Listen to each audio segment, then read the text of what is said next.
Good afternoon. We'll start by taking refuge. I take refuge in the Buddha. I take refuge in the Dharma. And I take refuge in Sangha.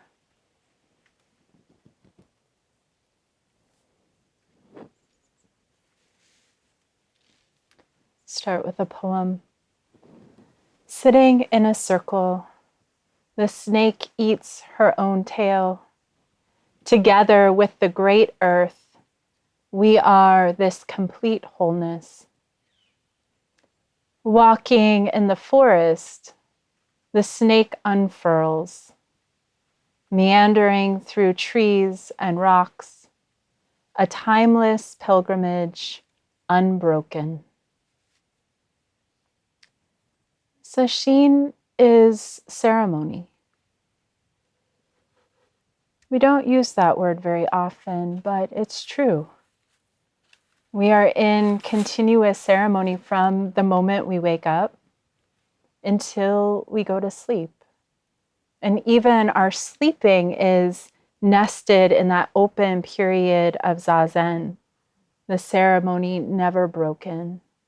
We're held in continuous ceremony. And during this sesshin, continuous ceremony with the earth. I think many of us long for the sacred.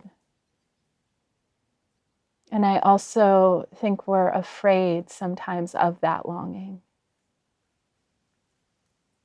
Something in us truly longs to connect with another. Something in us longs or knows a deeper intimacy is possible. That there's something beyond ourselves, beyond our own minds. And simultaneously, we shy away.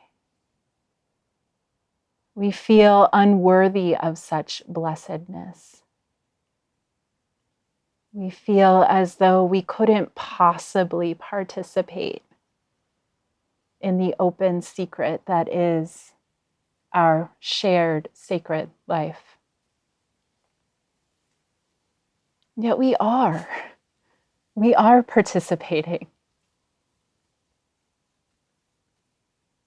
We are already so deeply interwoven, interconnected with everyone, with everything we encounter. We always have been. The rituals and ceremony of Sesshin are rituals of remembering. Though we are so deeply connected, so intimate, interpermeating each other's worlds constantly, we don't see it. We forget, we turn away, we long for something else. Truly, the experience is sometime in the future. Let me just think about it. That'll get me there. So these ceremonies, these simple rituals of Sesshin, sitting in circle together, bowing, eating cookie and treat at the same time, processing, walking in circle, walking in a line, moving through the forest, coming back to the breath, sitting with a tree. These simple rituals are all rituals of remembering, reconnecting to this basic, fundamental connection that is so much a part of who we are.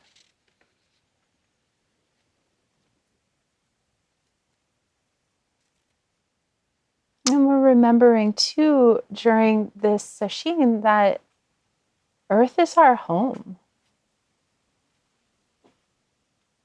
that we too can speak to trees and hear the Dharma teachings, hear the language of birds, of rain, of sun, of the great earth. When did this ceremony begin? Could say the ceremony of Sesshin began perhaps the moment we started packing our bags to come here, if you came here. Or the moment somebody talked about, oh, we're going to have an outdoor sesshin if you live here, and you started thinking about, maybe I'll sleep outside, maybe I'll sleep without a tent, maybe I'll not think about it. Or maybe this ceremony of sesshin began when you registered. Your mind turned towards, like, oh, I'm going to sesshin. And that must have some meaning to you on some level or on many levels.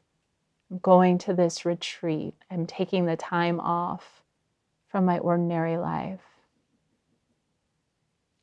We began, could say, casting the threads to create our chrysalis,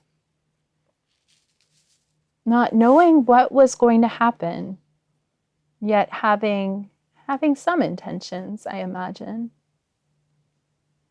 And each of us are different than when we began. You know, I marvel at that from this position, just the softness of our faces. And it's very interesting. Maybe people have pointed this out before, but the first 2 days of session, nobody is looking at me when I'm giving a talk. And by the third day, a little bit. And by the fifth day, it's just like, you get it too. We're all in this together. So we're different. Even if our mind says, nope, not me, I'm not different. I'm still thinking those same thoughts. Something in us is more settled. Something in us is much more accepting of the way things are. And that is the fundamental freedom of this practice, is that quality of equanimity, of really being able to be here without so much reactivity and noise. So even if there are still lots of thoughts, I think each of us knows something about the space or the quiet that's below or behind the thinking mind. That's more fundamentally who we are.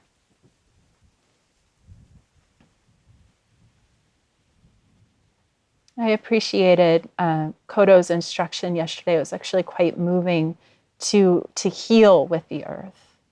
We don't use that word so much in Zen, to heal, to make whole. And yet it's so much a part of what's happening in any session, and then I think in particular with this session where we are so intimately connected with the earth and the elements. So Kodo encouraged us to have Sanzen last night with a tree or the earth or sky or some other being. I'd be curious to hear who people had Sanzen with. I saw some people going to their spots. I didn't expect this. I mean, I didn't have a lot of expectations for what would happen, but she also gave those instructions to bow like you're entering Sanzen. And I just found that so moving to see. I saw somebody else in my periphery bowing, and then when my body touched the ground, I was bowing to the sun on the horizon. It was just about sunset. And just that process of bowing. We often say when we give instructions about bowing, we're putting down the small self, the thinking mind. And we're lifting up our greater wisdom. We're lifting up all beings in the great earth. And I just really felt that yesterday entering Sanzen. It's also been moving for me to chant the Gata of Atonement. We always chant the Gata of Atonement during Sesshin in the morning service. but to be chanting the Gata of Atonement here, encircled together on the earth with the forest and the bamboo. It's really quite moving. Here we are together, coming back, atonement at one-ment, coming back to our oneness with each other, with humans, and with the earth. And perhaps learning to forgive those habits of separation that have been passed down generation to generation from other humans who've been trying to find their way in a world that didn't come with an instruction manual. At least one we knew how to read. So we come from descendants who lived maybe in fear or anxiety, trying to cope, trying to find meaning, trying to get by, and also who had enough hope, enough wisdom, and love to continue to find their way, even in the midst of lots of mistakes, which is true of us too. Here we are, continuing to try to find our way, despite lots of fear and anxiety and feelings of separation and confusion. There's also enough hope or faith, enough wisdom and compassion that we continue. There's a koan about healing and the earth. It's from the Blue Cliff Record, case 87. The whole earth is medicine. Unmen said, medicine and sickness heal each other. The whole earth is medicine. What is yourself?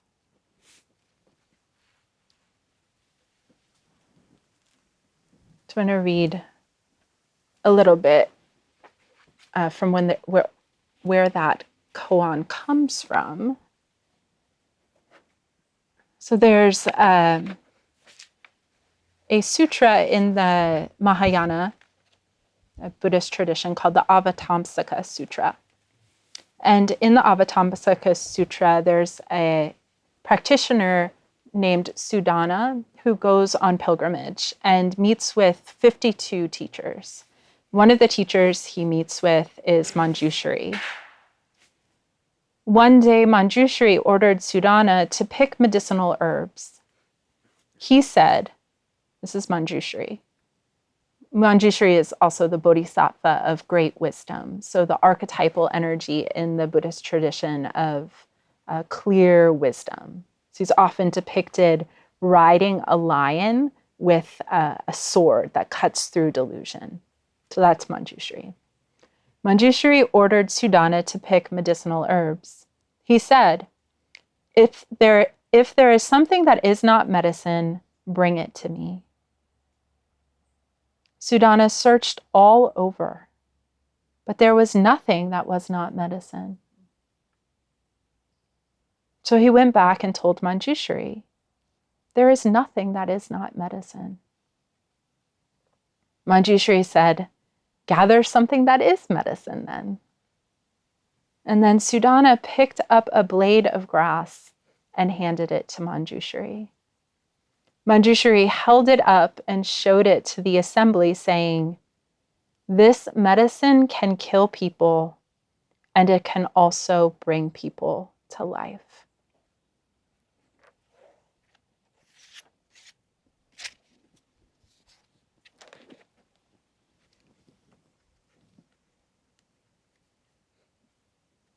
Anyway, in the Dharma context, good medicine is poison for the ego. Or for the parts of us, I think the ego gets a bad rap. We need an ego to live. But for the parts of us who wish to stay the same, who resist change, who would really prefer if we didn't come to Sesshin and maybe stayed at home and watched Netflix, or continued with business as usual. So even a gentle breeze or the darkening sky can feel deadly to the clinging mind who wants so badly to maintain control. And I think that's important for us to really take into account, that even turning towards the breath, we think, oh, the breath, it's such a simple practice. But even turning towards the breath can feel deadly to the mind that wants to keep thinking. And sometimes I've noticed this in my own practice in Sesshin, especially early Sesshin, where I had a thought of somebody I hadn't thought about for a long time.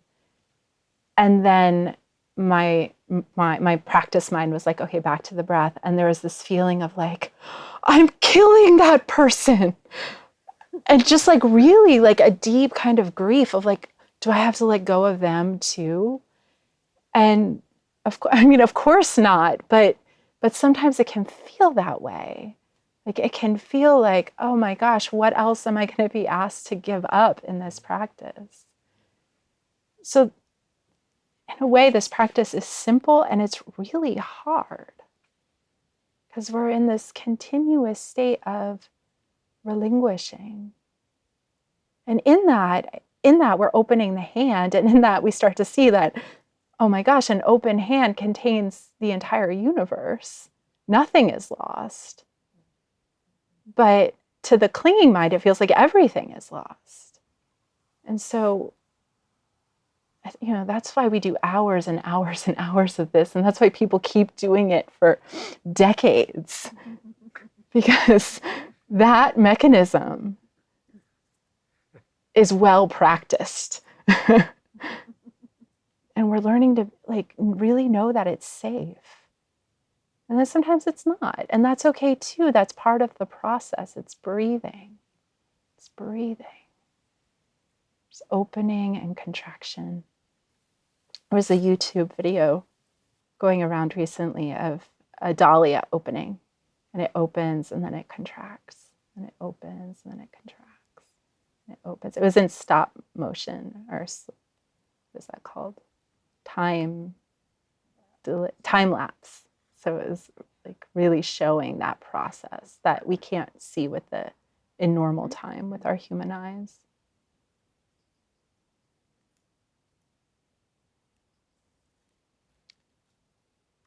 So we come to Sesshin, and that's part of why Sesshin is rigorous. It keeps us held in really continuing to take the medicine. Knowing that we will wiggle out, we will start having some daydreams, but then we come back and we have something to come back into. We have something that's holding us. Because we know, our deeper mind knows that the Dharma is healing medicine. And the natural world is healing. Being in communion with the earth, trees, sky, the beings of the natural world can heal us in mysterious ways. And we don't have to understand that. I think we're really soaking in that right now. I was laying on the earth after lunch, and I was like, whoa, this is the best chiropractic experience I've ever had in my life. It's just like the earth knows how to make adjustments. But there are more mysterious ways that we're healed by the earth. I've observed this in my own practice over the many years that I've done this kind of Sesshin, and in practicing this Sesshin with Sangha over the years. There's something about sitting in silence together with the earth that's very integrating.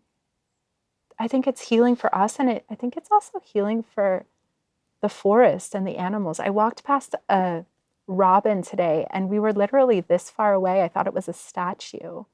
Just like, usually I think a robin would fly away if it got that close to a human. It's like we're building trust again with the animals by moving slow, by being quiet, by being more in tune with what they're in tune with. There's a story from the Buddha's life of the Buddha having this very deep vow, very deep commitment to wake up. Spent 6 years learning from masters, mastering different meditation techniques, really like had this approach of lots of effort in a way, like trying to control his mind. And it wasn't getting him the fruit he was really knowing was possible, the kind of freedom he was really had his heart set on. And then he had this memory of being a child and sitting under the rose apple tree at his father's orchard and just watching the wheat being plowed or some grain being plowed, and having this memory of being completely content just sitting there. And had actually asked the question, am I afraid of that happiness? That basic happiness that was not, that did not arise out of the conditions of effort of my own mind. And then concluded that he was not afraid of that happiness, and that actually was the path, that he wasn't including that just natural ease, that letting go. The ease that I think we can touch when we're just sitting under a tree in the natural world. An ease perhaps we knew as children, or it has a childlike quality if we might not have a particular memory like that from our own childhood. There's a child in us that knows that kind of magic, wonder, ease. And the natural world can help us reconnect with that. Like lying on our backs and watching the stars disappear, or up here, or watching ants carry sand. Or, I mean, I'm sure many people have had encounters with animals. Yesterday, a mother deer just looked directly in my face as I was sitting sanzen with the sunset, and we just gazed at each other. And I think both of us had fear to begin with, and then it was kind of like we're checking each other out. It's okay. I might have been sitting a place where she usually sleeps. It kind of felt that way, and I felt a little bad.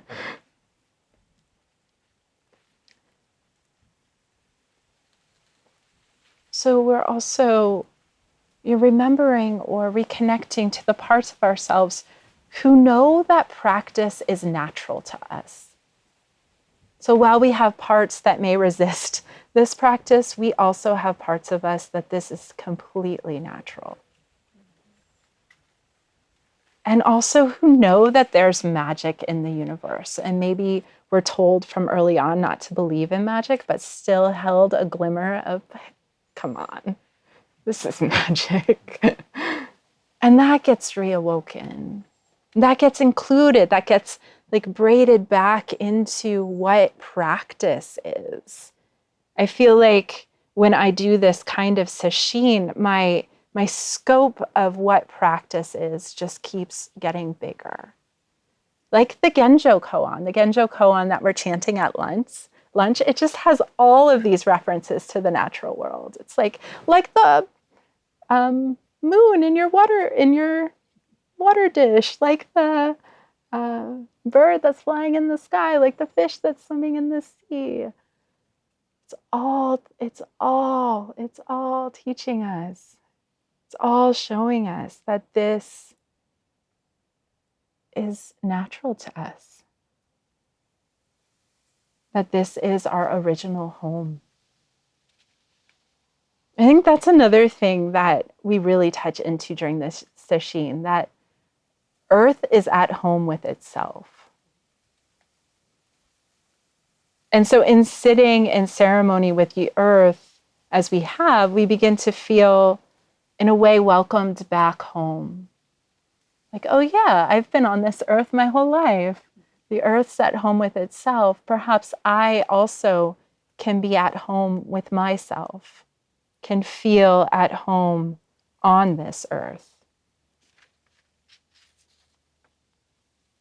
and can welcome all the parts of me to this practice.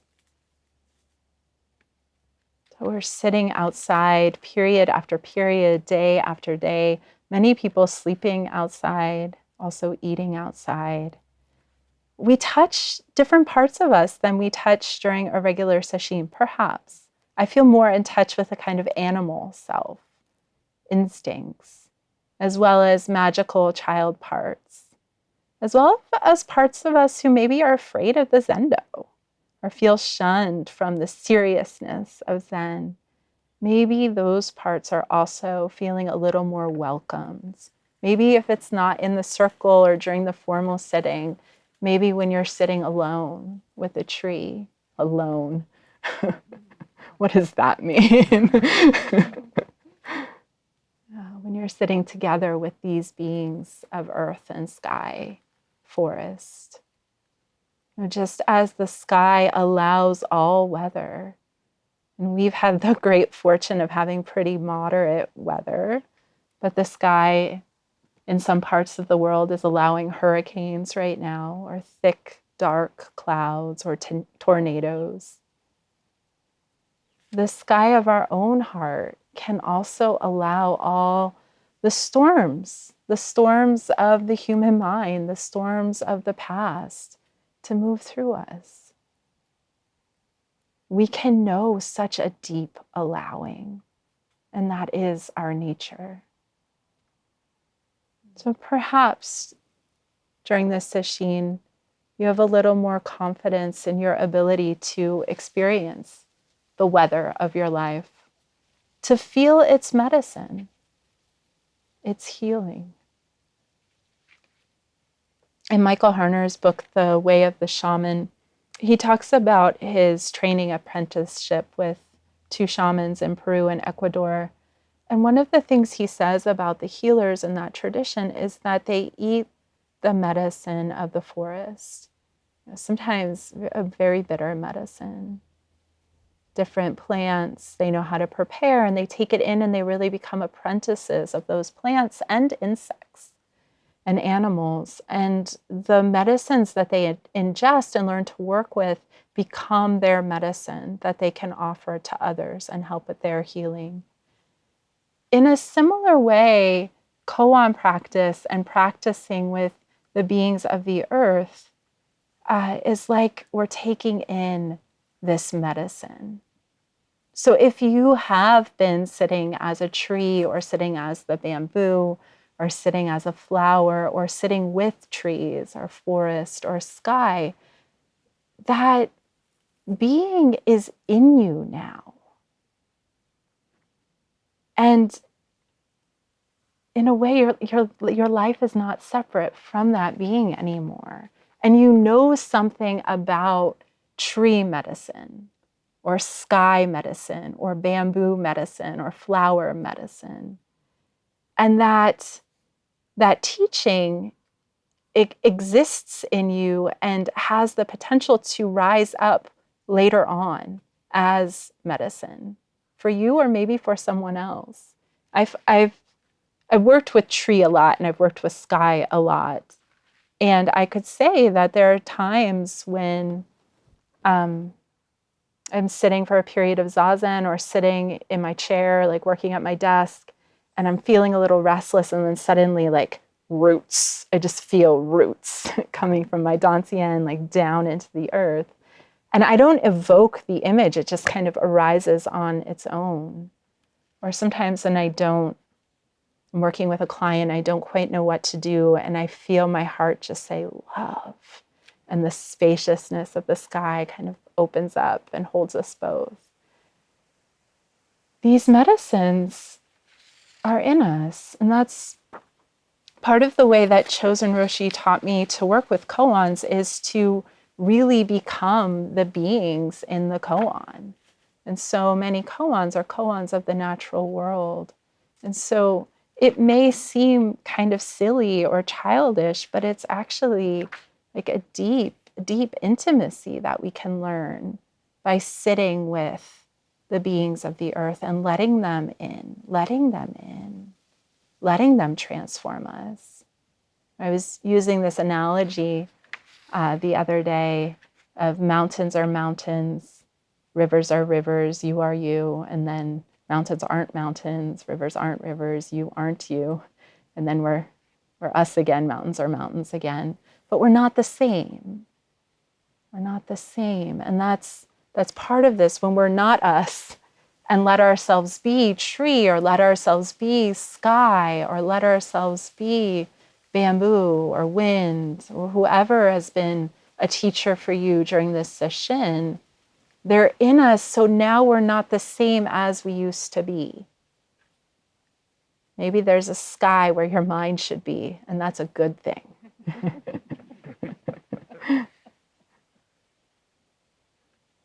So we're us and we're not us. Our thoughts will come back. Yes, they will. But our relationship to them changes. And so this is an important part, and forgive me for those of you who have heard this teaching a lot, but sometimes we think and practice that, like I will be free from my anxiety, and that means I'll never have an anxious thought again, and that's the measure of practice working. But really, we cannot control what arises in our minds. I remember reading that teaching from Master Shengyan, and I was like, no way. Really? With all your practice, you're still saying that? Because it's true. Things rise out of causes and conditions that are way ancient, more ancient than us. Our body stores memories from previous generations of people. So anxiety may continue to arise in your mind for the rest of your life, even if you practice every day. But your relationship to it will change. And that is huge, because we can feel anxiety as just sensation, not a problem. We can hear the inner critic as just noise. We don't have to believe the thoughts. And then it sticks around less, and it doesn't cause us suffering. So that's the freedom that we're talking about in Zen, is the freedom of the non-grasping mind. I wanted to read something from Hongzhi.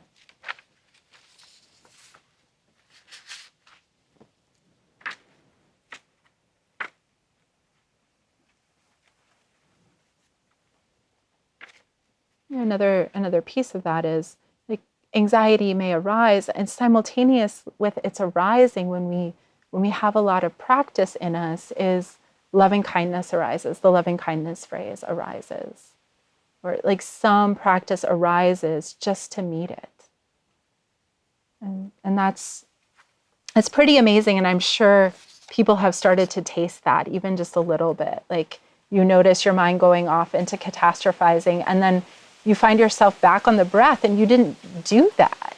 It's like the practice, Chosen would always say it this way, the practice starts practicing us. And that happens in Sesshin. If we continue to practice after Sesshin and throughout our lives, think about that gold thread that Kodo was talking about in our cocoon metaphor, in our chrysalis metaphor. It's like, we may leave the chrysalis of Sesshin, but that golden thread of practice continues through our lives. And so will meet us. And that's how faith develops. And then we keep turning towards practice, and then it keeps meeting us. So this is a teaching, again, from Hongzhi, from Cultivating the Empty Fields. And it's a teaching on equanimity or sky awareness. Some people have been practicing with the sky. Non-interference in the matter of oneness. The matter of oneness cannot be learned at all.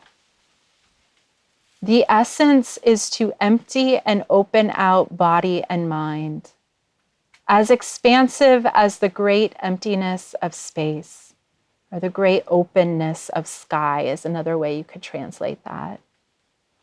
Naturally, in the entire territory, so it's the territory of our body, hearts, and minds, all is satisfied. This strong spirit cannot be deterred. In event after event, it cannot be confused.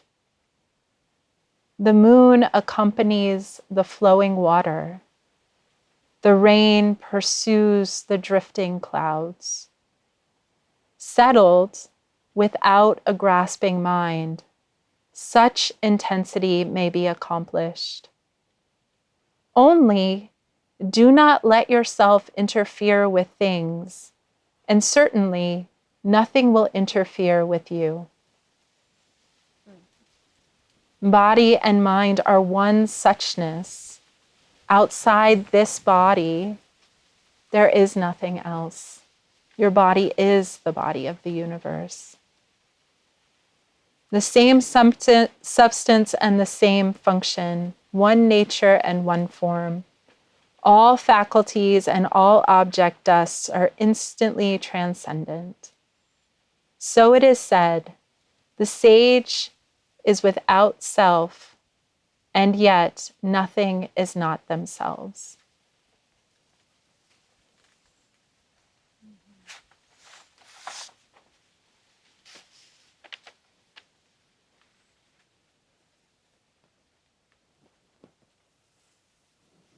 When we meet our lives with a non-grasping awareness, there is flow. And we are more resourced to respond to things as they arise in the present. And I think this is one of the biggest lessons we learn over and over again in Sesshin and in this practice of life, or life as practice. It's really like, this is it. And that we have what we need to respond to the circumstances as they arise. And if we try to pre-plan everything, we get in our own way. And we're less here, we're less in the heart to actually meet what's actually happening. So then we start responding to our projections about what's happening, our judgments about what's happening. I had lunch with two friends who are practitioners, and they were telling me a story about a fight that they had, and then how they realized that they weren't actually fighting about the same thing. And I just thought that, oh my gosh, we do that all the time, and we often don't talk about it. So then we have this like memory of like being so misunderstood by the other person. But the basic story was the one person had put butter in the microwave, and the other person made a sound when the butter exploded in the microwave. It went, oh. And she interpreted that sound as, you idiot, you should have melted the butter in a saucepan. He meant that as, yep, that's what happens when you put butter in the microwave, but no judgment. The next time he was making something and had butter in the microwave, she was like, I can't believe you have butter in the microwave. You told me to put it in the saucepan. And he was like, no, I never said that. And then they fought about that for a while, and then they realized the moment that they were talking about, and were able to actually like share about that. But we do that all the time. We like infer someone's facial expression as this like judgment of our character, make up a story of what they said, and then may even like relate to them as if they really said that. Oh, so being in the present, more aware of what's happening in here, and also just more aware of what's happening in another person we really don't know, and what our mind thinks about what they're saying or thinking of us is always wrong. It's always wrong.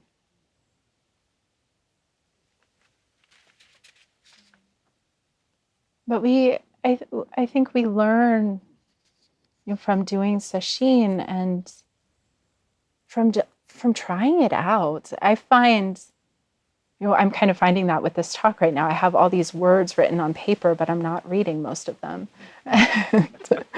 because they're not alive words anymore. Some of them are helpful, but I think we find through practice that we can trust ourselves to respond to the moment, that we don't need to be so rehearsed.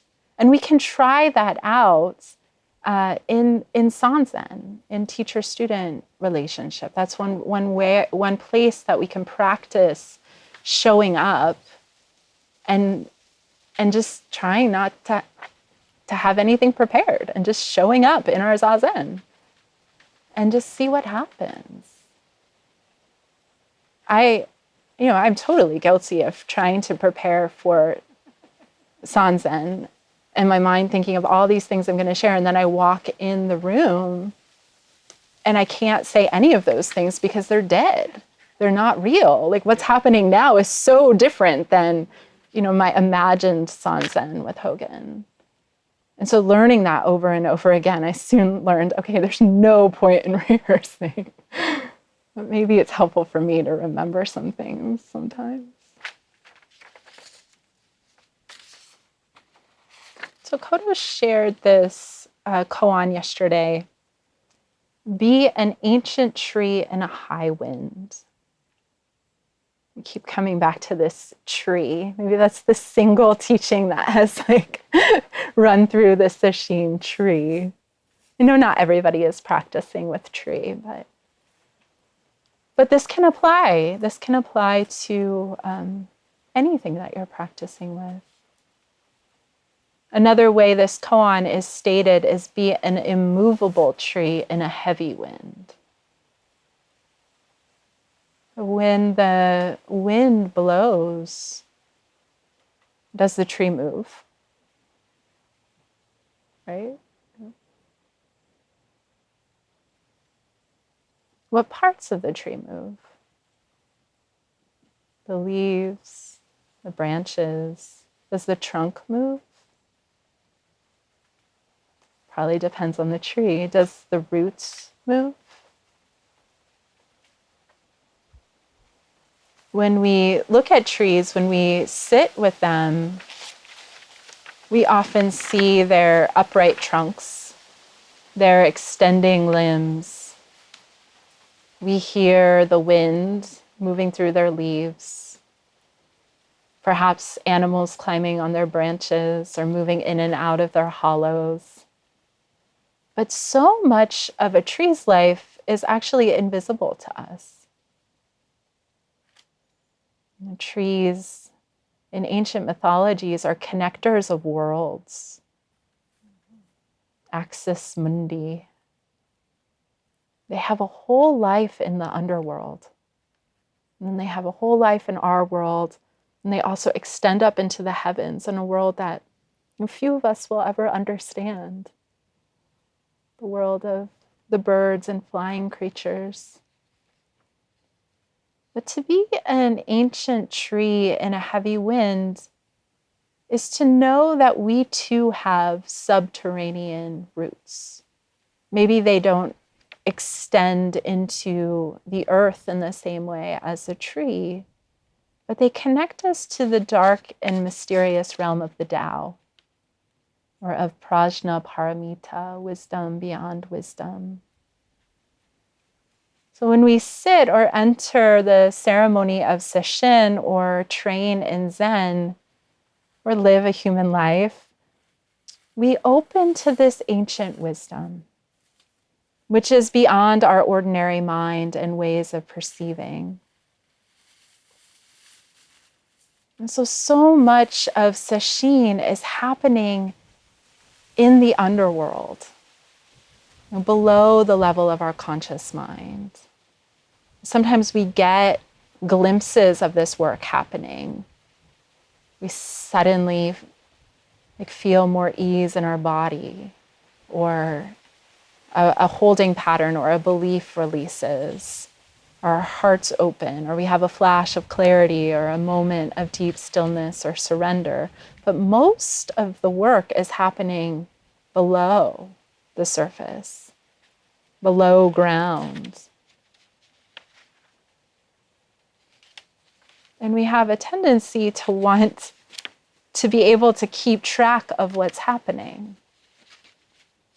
And so, using, oh, my heartache got worse, that must mean this isn't working. Or my mind got louder, that must mean this isn't working. Not knowing that things are shifting around, and sometimes right before concentration deepens, it sends up our favorite song from childhood or something else. It gets noisier before we settle deeper. And a lot of what happens in Sesshin, we might not ever be able to track. Sometimes other people will. They'll say something like, wow, you're so much more relaxed about this issue than you used to be. Or we have a connective conversation with somebody and it's like, oh, wow, that was a lot easier talking to that person than it usually is.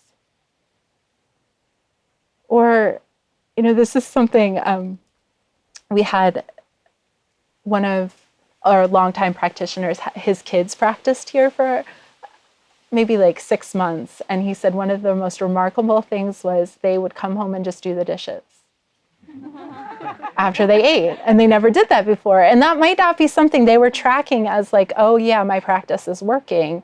It was just that as we do this practice, we take care of what needs to be taken care of. And that becomes natural, that sometimes we might not notice it unless we reflect on how messy was I a few years ago.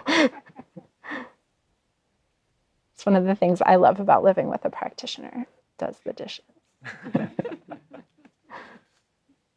Sometimes too, we can feel that the sesshin container is beginning to undo itself. There are those announcements of this is the last work period, and then our mind's like, oh, this is the last wash up, this is the last teisho. And the mind that wants to make a conclusion, wants to plan for what's happening after sesshin, that can come more to the surface. And sometimes also we might be in the midst of some deep work happening that rose to the surface. And there's kind of a question of, how do I continue with this as sesshin is ending? So take care of yourself these last few periods of the retreat. Remember, come back to, sometimes it's helpful to come back to the basic practices. Remember what you were doing when you first started. And let that be a refuge that you can carry back out. Also, gratitude can be a really beautiful way to ground our attention, just to walk the grounds in gratitude, to give thanks to all the beings who created this sesshin with us, who did this ceremony of sesshin with us. And to let that be what is anchoring your attention as the container of sesshin dissolves, because you can continue gratitude with each step until you step right out into your car and take off if you're leaving. Well, it's helpful perhaps not to think too much of what lessons were learned. Like I said, so much of sesshin is happening in the body. So just to be in our bodies is enough. And to trust that the insights, the changes that happened during this sesshin will continue to live in us It's like the more we tell stories about them, the less real they become. But if we live into our bodies in this moment, they have a chance to integrate and inform our next moments of life into the whole of our life. And also enjoy being here. It's really precious, this place, this weather, these trees, the sky. Let it be a refuge. Remember the stillness and silence of the mind before thought. Let the sky in. Familiarize yourself with it. Know it as an essential part of who you are. I'll end with a poem from Joy Harjo. This is from a collection of poems that she wrote in response to photos of part of New Mexico where Shipwreck Rock is. It's this beautiful, stunning landscape. And somebody took photos of different parts of that landscape, and then she wrote a poem of what the earth was saying in that photo. This one is called Anything That Matters. Anything that matters is here. Anything that matters is here. Anything that will continue to matter in the next several thousand years will continue to be here. Approaching in the distance is the child you were some years ago. See her laughing as she chases a white butterfly.